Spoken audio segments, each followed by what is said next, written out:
Welcome to the 10th anniversary UK National Drum Fair. This is a set of interviews this year because it's our special year, and one of the people we have here today is Neil Bullock. Welcome. Hello there, thank you very much. Neil's actually doing playing with the Fat Chops Big Band of our lunchtime concert at 1 o'clock, which you all hopefully have enjoyed. So Neil, I'll just ask you a few questions. Okay. First of all, being our 10th anniversary, how many shows have you been to? Well, I was fortunate enough to actually perform and do a clinic here, I think it's 2 years ago now. Gary Alcock invited me down, and yeah, it was a nerve-wracking experience, as any clinic is in a way, because I mean, you're obviously playing in front of all your peers, but I was made to feel really, really welcome. The setup in the room was amazing, with the you know, the little stadium seating going on there, which was particularly good for the clinic questions, because you could see everybody, and yeah, it was fantastic. And before that, I don't know, probably 3 years before that, I came down. I know one of the exhibitors very well, Jason Keat, so he's an old mate of mine. So so I came down there, and you're obviously here again today. Brilliant, excellent. So, what has been your most memorable show? Right, okay. Well, hopefully the one I just did. The one you just did? Fat Chops Big Band, yeah. It's very hard to think of it in those terms, because you're always thinking about the next one. Yeah. Know? I mean, obviously, if you get into that frame of mind about sort of thinking retrospectively, but people say, "What have you been up to now?" I can tell you where I am tonight, you know, but usually it's hard to remember. Great. So what do you think actually is the best thing about the National Drum Fair? Well, the amount of vintage gear in there is absolutely phenomenal, and particularly these days with the decline of the retail shops. It's like going back to the way it used to be, when a drum shop was a hangout for musicians, and I mean, you'd always end up buying something when you went in, and it's just great to see so many kits. It's great to see the drumming community all come together in one place. So yeah, it's just that vibe of all drummers being together, and you know, some amazing kits and gear out there. Great. Do you have any vintage and custom gear at all? Particularly snare drums. You know, I've got probably about 300-400s, 60s one, 70s one. Also, I've got 1970s fives as well as I've got a little big super classic as well. And I've just recently bought a Rogers 5.5 maple. You know, so yeah, I mean, you know, there's just something about the sound of those drums. Yeah, lovely. Yeah. So what do you reckon the NDF brings to its audience? Well, I just think it's, you know, for all the reasons I mentioned before, it's the community aspect, but there's also, you know, some great clinics going on as well. But it's within the spirit of what is already a drum event, you know, so, you know, it's fantastic. The other thing I notice about the event is that there's a massive age range of people here as well. You know, and that's absolutely, you know, I don't know, everyone it's just a lovely sort of community spirit, and you can see. I mean, I got here early today, and you know, it's packed out there, you know. So yeah. Great. Just going on to the NDF, is there one gig or event you'd like to relive?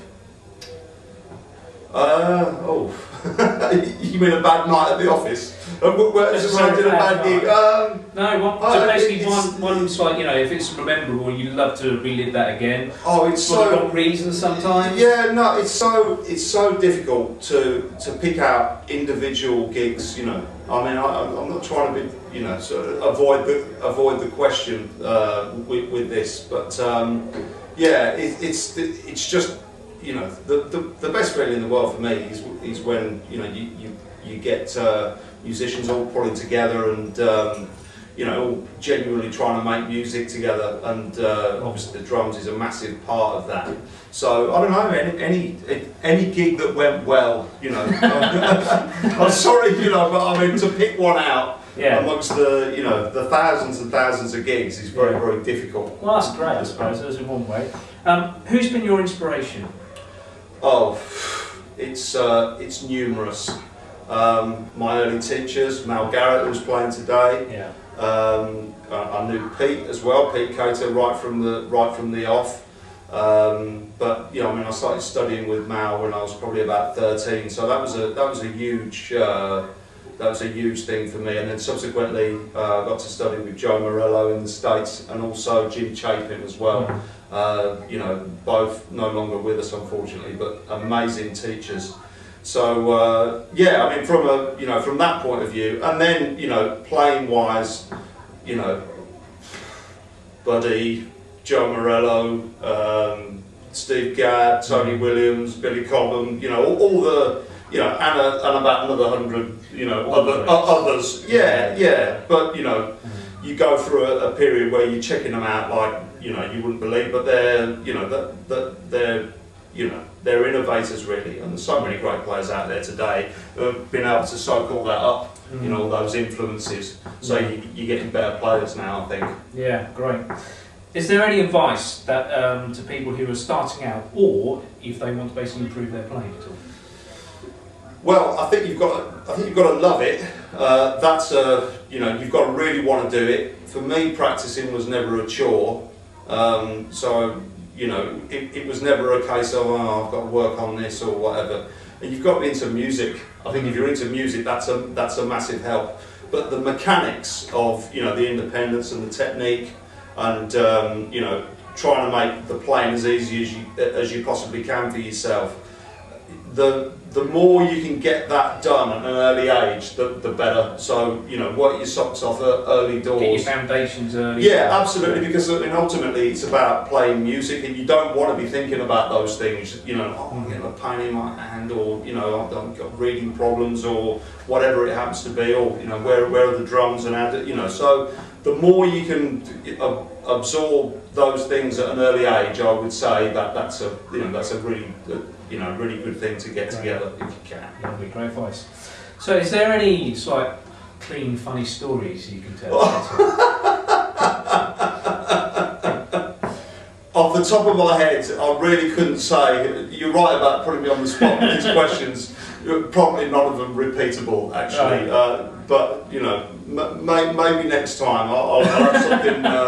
I'll have something sorted for you. They all ended well, yes. Yeah, it all ended very well, and yes, you know, everyone got over the hangover. It's all good. Well, if you had a time machine, which era of drumming would you go back to? Oh, that's a great question. I don't know.